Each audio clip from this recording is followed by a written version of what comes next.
विद्यार्थी मित्रांनो, या तासाला आपण व्याकरण व लेखन हा आपल्या पाठ्यपुस्तकातील भाग 5वा सुरू करणार आहोत.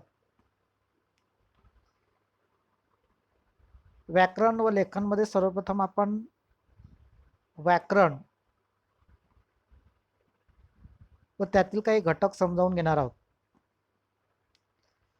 या तासाला आपण वाक्य प्रकार व वाक्य रूपांतर याविषयी माहिती घेऊया.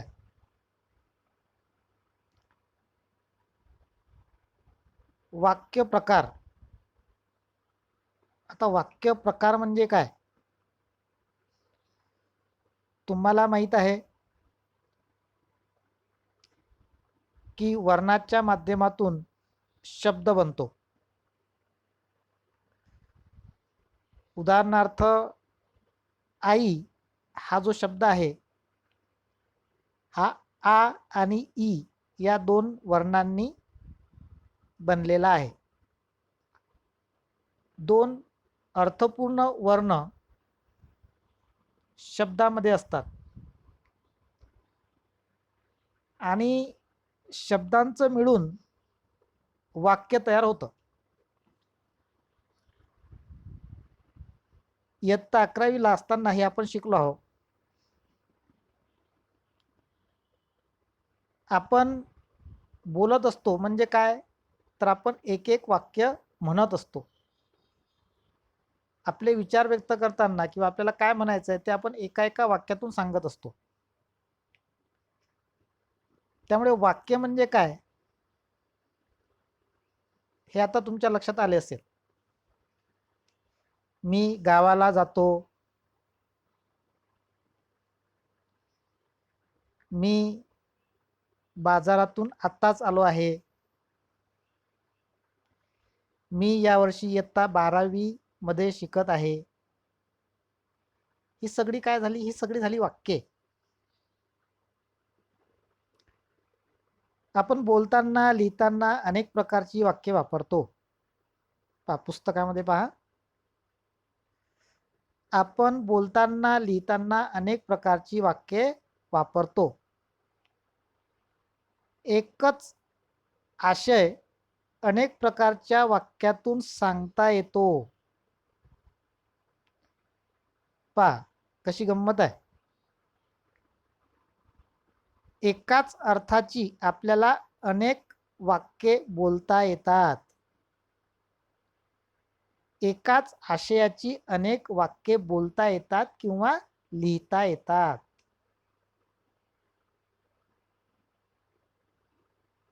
बोलताना लिहिताना आपण अनेक प्रकारचे वाक्य वापरतो हे तुम्हाला समजलं. आणि दुसरी महत्त्वाची गोष्ट हे समजली की एकच आशय किंवा एकच अर्थ सांगणारे अनेक वाक्ये असू शकतात किंवा अनेक वाक्यांमधून एकच अर्थ निघू शकतो.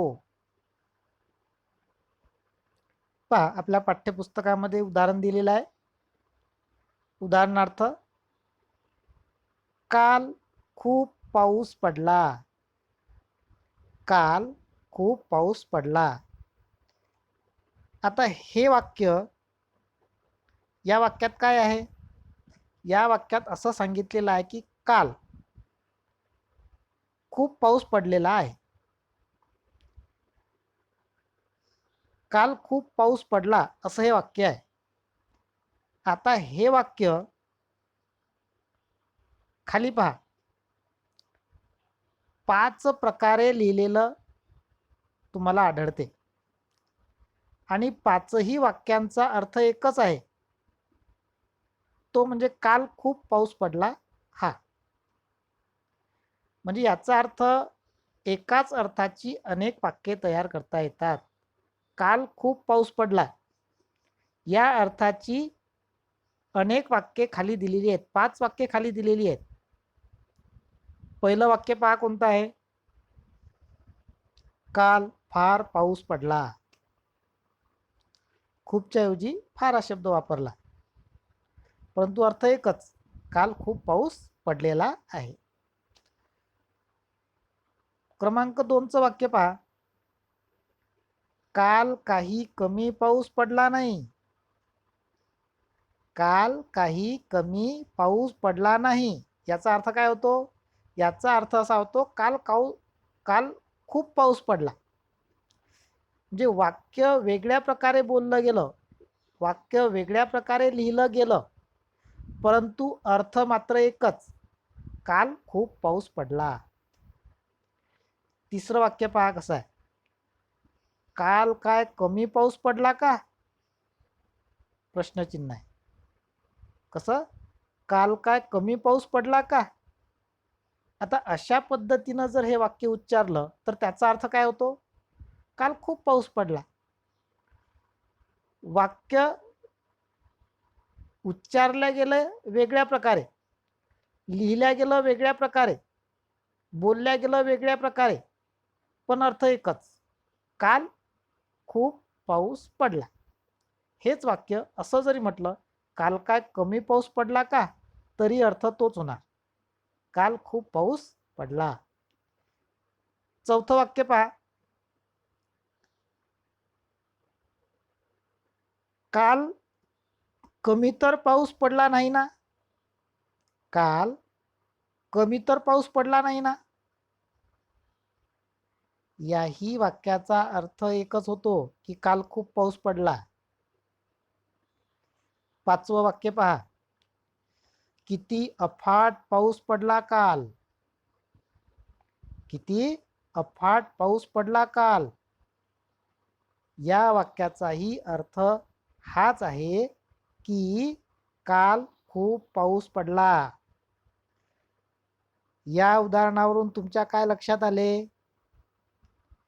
या उदाहरणावरून तुमच्या असे लक्षात आले की काल खूप पाऊस पडला हे सांगण्यासाठी वेगवेगळ्या प्रकारच्या वाक्य रचना करता येतात. अर्थ एकच, परंतु अनेक प्रकारची वाक्ये लिहिता येतात. बरोबर? आता पुढे पहा. विद्यार्थी मित्रांनो, मराठी भाषेत एकाच अर्थाचे वाक्य अनेक प्रकारे लिहिता येते. यालाच वाक्याचे प्रकार असे म्हणतात. एकाच अर्थाचं वाक्य, एकाच आशयाचं वाक्य आपल्याला वेगळ्या वेगळ्या प्रकारे बोलता येते, वेगळ्या वेगळ्या प्रकारे लिहिता येते. म्हणून मराठी भाषेत वाक्याचे काही प्रकार सांगितले आहेत आणि तेच आपण आज अभ्यासणार आहोत. पहा, तुमच्या पुस्तकात पहा, वाक्याचे प्रकार. आता तुमच्या पुस्तकामध्ये वाक्याचे प्रकार दिलेले आहेत आणि सुरुवातीलाच असं दाखवलेलं आहे की वाक्याचे हे प्रकार दोन गोष्टींवरून पडतात. वाक्याचे काही प्रकार हे आशयावरून आणि त्याच्या भावार्थावरून पडतात. जे वाक्याचे जे काही प्रकार आहेत, अर्थात इथं आपल्याला वाक्याचे प्रकार दिलेले आहेत 1, 2, 3 आणि या 3 नंतर पुन्हा हे 4 असे 7 प्रकार दिलेले आहेत. यातले पहिले जे वाक्याचे 3 प्रकार आहेत, ते 3 प्रकार हे आशयावरून, वाक्याच्या आशयावरून किंवा भावार्थावरून पडलेले आहेत. आणि नंतरचे जे जे 4 प्रकार आहेत, स्वार्थी वाक्य, आज्ञार्थी वाक्य, विद्यार्थी वाक्य, संकेतार्थी वाक्य, हे जे 4 प्रकार पडलेले आहेत, हे 4 प्रकार क्रियापदाच्या रूपावरून निश्चित करण्यात आलेले आहेत. म्हणजे आता तुमच्या लक्षात आलं का? वाक्याचे एकूण 7 प्रकार पडतात. त्यातले वाक्याचे काही प्रकार हे वाक्याच्या आशयावरून आणि भावार्थावरून निश्चित करण्यात आलेले आहेत. उदाहरणार्थ विधानार्थी वाक्य, प्रश्नार्थी वाक्य आणि उद्गारार्थी वाक्य हे जे वाक्याचे 3 प्रकार पडलेले आहेत, हे वाक्याच्या आशयावरून, भावार्थावरून अर्थात अर्थावरून असे तुम्ही म्हणू शकता, अर्थावरून पडलेले आहेत. तर स्वार्थी वाक्य, आज्ञार्थी वाक्य, विद्यार्थी वाक्य आणि संकेतार्थी वाक्य हे जे 4 प्रकार आहेत, वाक्याचे हे जे 4 प्रकार आहेत, हे 4 प्रकार त्या वाक्यातील क्रियापदाच्या रूपावरून निश्चित करण्यात आलेले आहेत. लक्षात घ्या, वाक्याच्या प्रकाराचे 2 गट. पहिला गट वाक्याच्या अर्थावरून अर्थातच आशयावरून व भावार्थावरून निश्चित केला गेला आहे. तर दुसरा जो गट आहे तो क्रियापदाच्या रूपावरून तयार केलेला गेलेला आहे. आता प्रथमतः आपण अभ्यासणार आहोत वाक्याच्या आशयावरून व भावार्थावरून वाक्याचे कोणते प्रकार पडलेले आहेत ते आपण पाहणार आहोत. पहा, वाक्याच्या आशयावरून आणि भावार्थावरून वाक्याचे जे काही प्रकार पडले आहेत त्यांचा प्रथमतः आपण अभ्यास करू. मग वाक्याच्या आशयावरून आणि भावार्थावरून वाक्याचे कोणते प्रकार पडलेले आहेत तर पहा, तुमच्या पुस्तकात पहा, वाक्याच्या आशयावरून आणि भावार्थावरून वाक्याचे 3 प्रकार सांगितलेले आहेत. विधानार्थी वाक्य, प्रश्नार्थी वाक्य आणि उद्गारार्थी वाक्य. ही वाक्ये होकारार्थी किंवा नकारार्थी सुद्धा असू शकतात. ही जी 3 प्रकारची वाक्ये आहेत ही होकारार्थी किंवा नकारार्थी स्वरूपाची सुद्धा असू शकतात. प्रथमतः आपण पाहू विधानार्थी वाक्य म्हणजे काय. प्रथमतः आपण काय पाहू, विधानार्थी वाक्य म्हणजे काय. विधानार्थी वाक्य ज्या वाक्यात केवळ विधान केलेले असते त्याला विधानार्थी वाक्य असे म्हणतात. पहा, विधानार्थी वाक्याची व्याख्या अगदी साधी, सोपी, सरळ आहे. ज्या वाक्यात केवळ विधान केलेले असते, केवळ काहीतरी सांगितलेले असते. विधान करणे म्हणजे काय, सांगणे.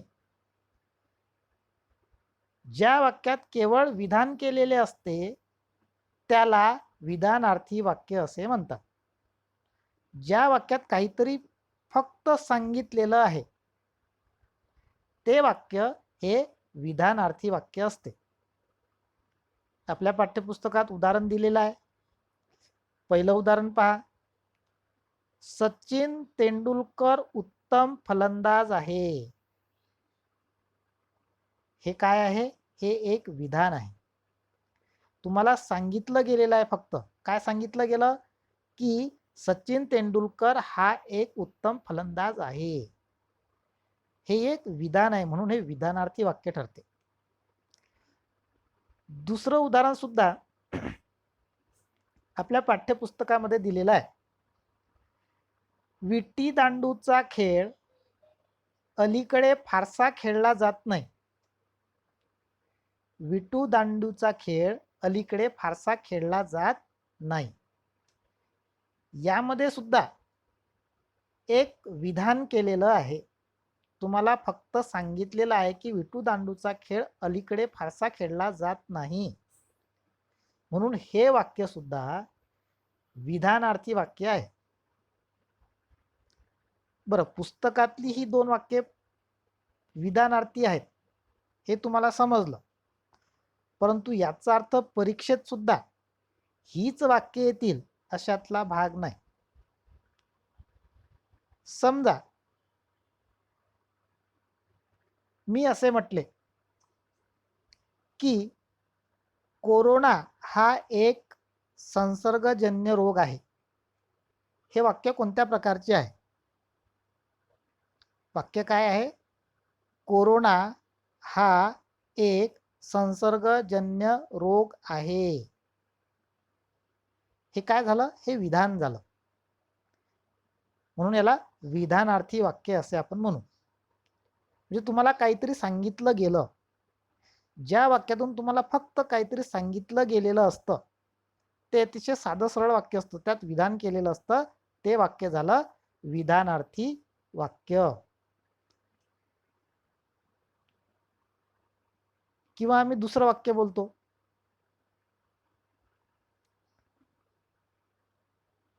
आज मकर संक्रांतीचा दिवस आहे. आज मकर संक्रांतीचा दिवस आहे. हे वाक्य कोणत्या प्रकारचं झालं? हे वाक्य सुद्धा विधानार्थी वाक्य झालेलं आहे, विधान आहे. किंवा श्री नरेंद्र मोदी हे आपल्या देशाचे पंतप्रधान आहेत. किंवा श्री राजेश टोपे हे महाराष्ट्र राज्याचे आरोग्य मंत्री आहेत. ही जी वाक्ये मी आता बोललो, ही वाक्ये विधानार्थी आहेत. त्यामध्ये फक्त विधान केलेलं आहे. पुढे पहा, वाक्याचा आशयावरून किंवा अर्थावरून पडणारे वाक्याचे प्रकार आपण पाहत आहोत. दुसरा प्रकार प्रश्नार्थी वाक्य. प्रश्नार्थी वाक्य. आता या वाक्याच्या प्रकारामध्येच तुमच्या एक गोष्ट लक्षात आलाय, प्रश्न. प्रश्न म्हणजे काय तुम्हाला सर्वांना माहिती आहे. प्रश्नार्थी वाक्य या वाक्याची व्याख्या पहा कशी केलेली आहे. ज्या वाक्यात प्रश्न विचारलेला असतो, ज्या वाक्यात प्रश्न विचारलेला असतो त्याला प्रश्नार्थी वाक्य असे म्हणतात. त्याला प्रश्नार्थी वाक्य असे म्हणतात. उदाहरणार्थ, तू बाहेर केव्हा जाणार आहेस? नंतर प्रश्नचिन्ह आलेलं आहे. म्हणजे हे वाक्य कोणते आहे? प्रश्नार्थी वाक्य आहे. साधं सोपं सरळ आहे विद्यार्थी मित्रांनो. परीक्षेमध्ये जर आलं की खाली दिलेल्या वाक्यातील कोणते वाक्य प्रश्नार्थी आहे, तर ज्याच्या समोर प्रश्नचिन्ह आहे ते प्रश्नार्थी, हे तुम्ही सहजपणे ओळखायचं आहे. पुढे पहा, तो स्पर्धा परीक्षेत उत्तीर्ण का झाला नाही? प्रश्न विचारला गेलेला आहे. तो स्पर्धा परीक्षेत उत्तीर्ण का झाला नाही? प्रश्न विचारला, प्रश्नार्थी चिन्ह आहे, म्हणून हे सुद्धा प्रश्नार्थी वाक्य आहे. आज रोजी भारतात किती कोरोना केसेस आहेत? प्रश्न विचारला, मी तुम्हाला प्रश्न विचारला, आज रोजी भारतात किती कोरोना केसेस आहेत? काय झालं? तुम्हाला प्रश्न विचारला म्हणून तो प्रश्नार्थी वाक्य. आपल्या शाळा केव्हा सुरू होणार? आपली शाळा केव्हा सुरू होणार? होणार नंतर प्रश्नचिन्ह. प्रश्न विचारला गेला म्हणून हे वाक्य झालं प्रश्नार्थी चिन्ह, प्रश्नार्थी वाक्य. पुढे पहा, पुढचा वाक्याचा जो प्रकार आहे तो आहे उद्गारार्थी वाक्य. उद्गारार्थी वाक्य. उद्गार. आता इथं उद्गार, तुम्हाला प्रश्न म्हणजे काय ते समजलं, परंतु उद्गार म्हणजे काय हे तुम्हाला समजून घ्यावं लागेल. कारण जोपर्यंत तुम्हाला उद्गार म्हणजे काय हे समजणार नाही, तोपर्यंत तुम्हाला उद्गारार्थी वाक्य सुद्धा समजणार नाही. पहा, आपल्या पुस्तकामध्ये व्याख्या दिली आहे, ज्या वाक्यात मनातील विशिष्ट भाव उत्कटपणे व्यक्त केलेला असतो त्या वाक्याला उद्गारार्थी वाक्य असे म्हणतात. ज्या वाक्यात मनातील विशिष्ट भाव उत्कटपणे व्यक्त केलेला असतो त्या वाक्याला उद्गारार्थी वाक्य असे म्हणतात. आपल्या मनामध्ये मित्रांनो अनेक प्रकारचे भाव असतात, अनेक प्रकारच्या भावना असतात आणि ह्या भावना आपण कधी कधी फार उत्कटपणे व्यक्त करतो. जेव्हा अशी भावना उत्कटपणे व्यक्त केली जाते तेव्हा त्याला उद्गार असं म्हटलं जातं. ते उद्गारार्थी वाक्य असतं. उदाहरणार्थ आपल्या पाठ्यपुस्तकामध्ये पहा, उदाहरण दिलेलं आहे. किती छान आहे हे फूल. एखादं सुंदर फूल आपण पाहतो आणि आपल्या मनामध्ये आनंदाची भावना निर्माण होते आणि आपण म्हणतो किती छान आहे हे फूल. समोर त्याच्या उद्गारार्थी चिन्ह दिलेलं आहे. उद्गारार्थी चिन्ह दिलेलं आहे. हे उद्गारार्थी चिन्ह जिथे असेल ते वाक्य उद्गारार्थी वाक्य असते. लक्षात घ्या, हे उद्गारार्थी चिन्ह जिथे असते त्याला उद्गारार्थी वाक्य असे म्हणतात. किती छान आहे हे फूल, असं जर वाक्य असेल तर ते उद्गारार्थी वाक्य आहे. किंवा मी आणखी काही वाक्य तुम्हाला सांगतो. छे छे, मला तसे वाटत नाही. म्हणजे छे छे, माझ्या मनातला भाव मी अगदी उत्कटपणे व्यक्त केलेला आहे की मला तसे वाटत नाही. हे सुद्धा एक उद्गारार्थी वाक्य आहे. बरेचदा जर समजा तुम्ही चालताना रस्त्यात तुम्हाला साप दिसला तर तुमच्या तोंडातून शब्द बाहेर निघतो, बाप रे. बाप रे हा शब्द आपल्या तोंडातून बाहेर निघतो, अर्थात याला उद्गार असे म्हणतात. आणि मग जर एखादं वाक्य असं असेल, बाप रे किती मोठा साप,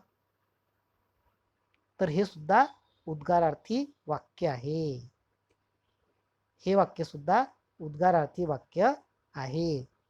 विद्यार्थी मित्रांनो, वाक्याचे हे 3 प्रकार हे वाक्याच्या आशयावरून आणि वाक्याच्या भावार्थावरून निश्चित झालेले आहेत.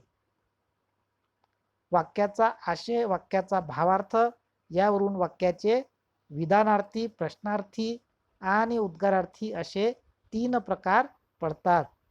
मला वाटतं या 3ही वाक्यांची ओळख तुम्हाला आता करता येईल. पुढच्या तासाला आपण वाक्यातील क्रियापदाच्या रूपावरून वाक्याचे कोणते प्रकार पडतात त्याचा अभ्यास करणार आहोत.